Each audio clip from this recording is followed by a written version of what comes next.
Hello friends, welcome to my channel.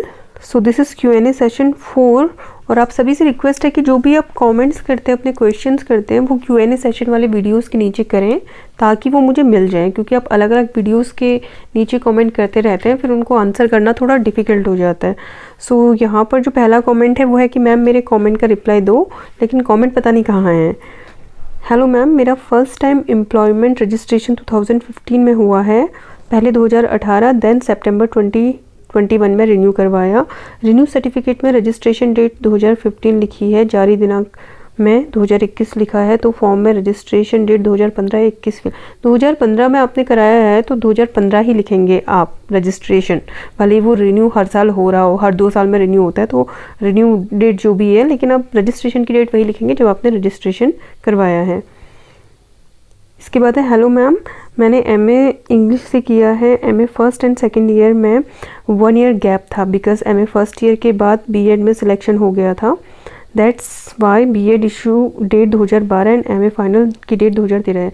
तो form में MA mention कर सकते हैं, बाद में इशू नहीं होगा, कोई इशू आप मेंशन कर सकते हैं MA।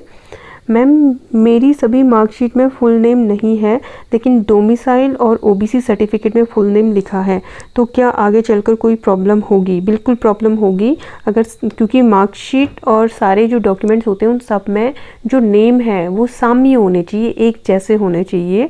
अगर नहीं है तो आपको एफिडेविट देना पड़ सकता है और बाद में अपनी मार्कशीट में करेक्शन करवा कर या अपने डोमिसाइल में करेक्शन करा कर वहाँ देना पड़ सकता है, तो ये आपको करना होगा।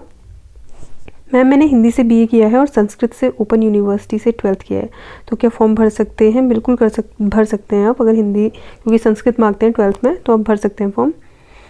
मैम मेरे एम्प्लॉयमेंट ऑफिस में शादी से पहले का नेम है, मैरिज के बाद नेम चेंज करवाना पड़ेगा क्या? ज़रूरी नहीं है नेम चेंज करवाना, आप चाहे तो आजीवन अपना नेम सेम रख सकते हैं, कोई इशू नहीं होता है इसमें। बस आप मैरिज सर्टिफिकेट या आप एफिडेविट लगाएंगे कि आपकी शादी दिन से हो चुकी है, इस संबंध में आपको एक एफिडेविट देना होता है।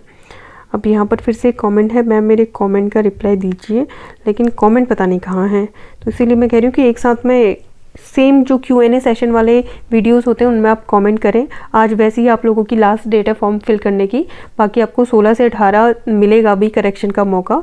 तो ये जो वीडियो है, इस वीडियो के नीचे आप कमेंट कर देना, तो मैं कोशिश करूँगी कि 16-18 से पहले और कोई क्वेरी है तो वो दूर कर पाऊँ आपकी। एक कमेंट है कि मैम मैंने LT इंग्लिश भरा है, क्या मैं SST में भी फॉर्म फिल कर सकती हूँ? देखिए आप ज़रूर 2 सब्जेक्ट्स के लिए कई बच्चे एलिजिबल होंगे यहाँ पर, लेकिन अगर एग्ज़ाम एक ही दिन होगा तो आप लोग करेंगे क्या फॉर्म भर के 2 सब्जेक्ट्स से, और क्या आप 2 सब्जेक्ट्स के लिए प्रिपेयर कर पाएंगे? तो ये चीज़ है यहाँ पर।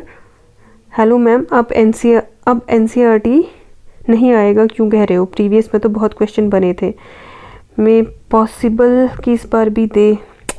देखो अगर आपको ये नहीं पता है कि NCERT, मैं क्यों कह रही हूँ कि NCERT नहीं आएगा, तो इसका मतलब आपने सिलेबस ही नहीं देखा अभी तक। तो अगर आपने सिलेबस ही नहीं देखा है तो आप क्या तैयारी कर रहे हो?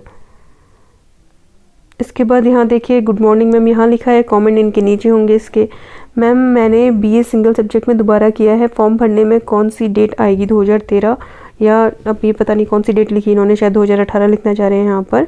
तो अगर आपने सिंगल सब्जेक्ट से दोबारा किया है तो जो डेट की आपकी मार्कशीट है वो डेट आप डालिए। मैम फिर रिपोर्ट कार्ड कट गया, रिपोर्ट कार्ड की डेट अलग है, कौन सी डेट आएगी? देखिए जो भी नई डेट है आपकी मार्कशीट की आप वो डालिए। मैम इंग्लिश लिटरेचर में जो सिलेबस है, राइटर्स और उनके वर्क मेंशन करे हैं, क्या हमें राइटर्स के बारे में भी पढ़ना है या सिर्फ वो स्पेसिफिक वर्क के बारे में? बिल्कुल आपको राइटर के बारे में भी पढ़ना है और स्पेसिफिक वर्क को आपको बहुत डिटेल से पढ़ना है, राइटर के बारे में तो पढ़ना ही पढ़ना है। इसके बाद नेक्स्ट कॉमेंट है, मैम फॉर्म में TT 2013 का सबमिट हो गया है, फॉर्म कैंसिल तो नहीं होगा? Please suggest me. क्यों फॉर्म कैंसिल होगा? 2013 का सबमिट हो गया, ऐसा मतलब क्या है? अगर 2013 में आपने क्वालिफाई किया है तो दिक्कत क्या है उसमें? और फिर इनका दूसरा कमेंट है कि 16 अप्रैल को फॉर्म में जो गलती हुई वो ठीक हो जाएगी। बिल्कुल ठीक हो जाएगी, आप लोग 16 से 18 में करेक्ट कर लेना जो भी मिस्टेक हुई है।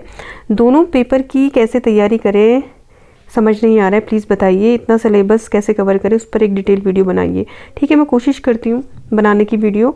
हेलो मैम, LT फॉर्म में एड्रेस डालते वक्त लाइन 1 में चमोली की स्पेलिंग सही है, बट लाइन 2 में चमोली हो गया, इससे ज़्यादा दिक्कत नहीं होगी आपको मैम, और आप करेक्शन कर सकते हैं 16 और 18 में।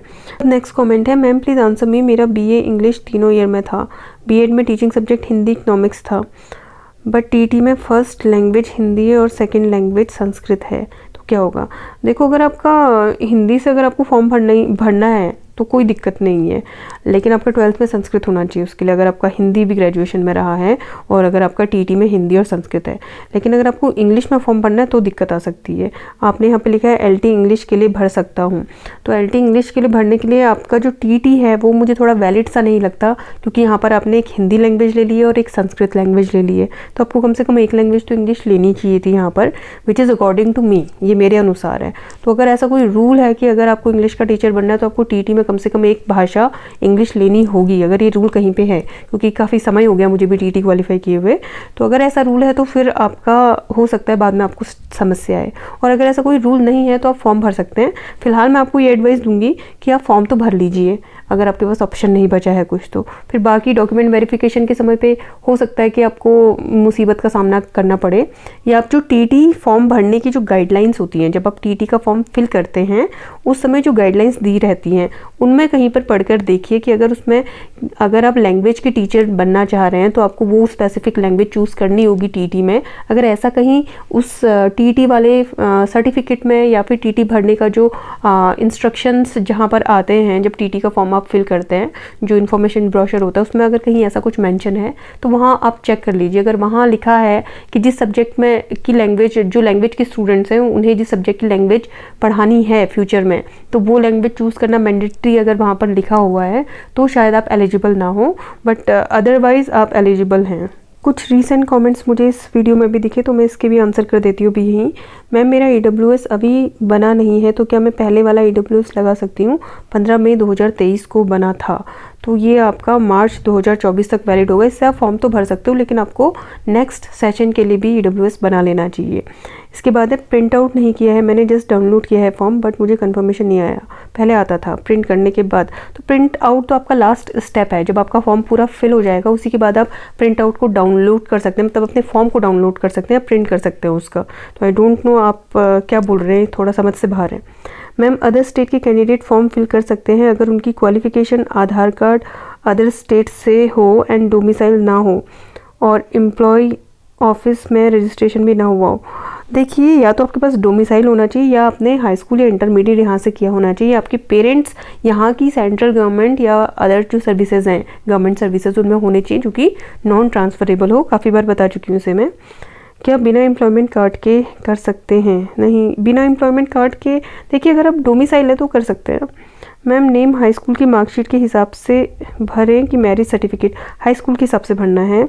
मैम, प्लीज़ रिप्लाई, मेरा एम्प्लॉयमेंट रजिस्ट्रेशन में डिस्ट्रिक्ट गलत भर गया है, करेक्शन हो जाएगा? हाँ, आप 16 से करेक्शन कर सकते हैं। मैम, मैं मैथ से अप्लाई कर रहा हूँ, पोस्ट ग्रेजुएशन को ऐड कर सकता हूँ, मेरी पोस्ट ग्रेजुएशन फिजिक्स है। बिल्कुल कर सकते हैं ऐड, कोई दिक्कत नहीं है। फॉर्म में गलती हो गई है, फॉर्म रिजेक्ट कैसे करें? नहीं हो रहा है। देखिए, फॉर्म रिजेक्ट तो हो जाता है, अगर नहीं हो रहा है तो आप दूसरी मेल आईडी से दूसरा फॉर्म भरो। सो फ्रेंड्स, ये मैं लास्ट कमेंट यहाँ पर ले रही हूँ। ये हाई स्कूल और इंटरमीडिएट का सिलेबस भी आएगा? बिल्कुल नहीं आएगा हाई स्कूल और इंटरमीडिएट का syllabus. Please go and check syllabus video, उसमें मैंने बताया क्या आएगा क्या नहीं आएगा।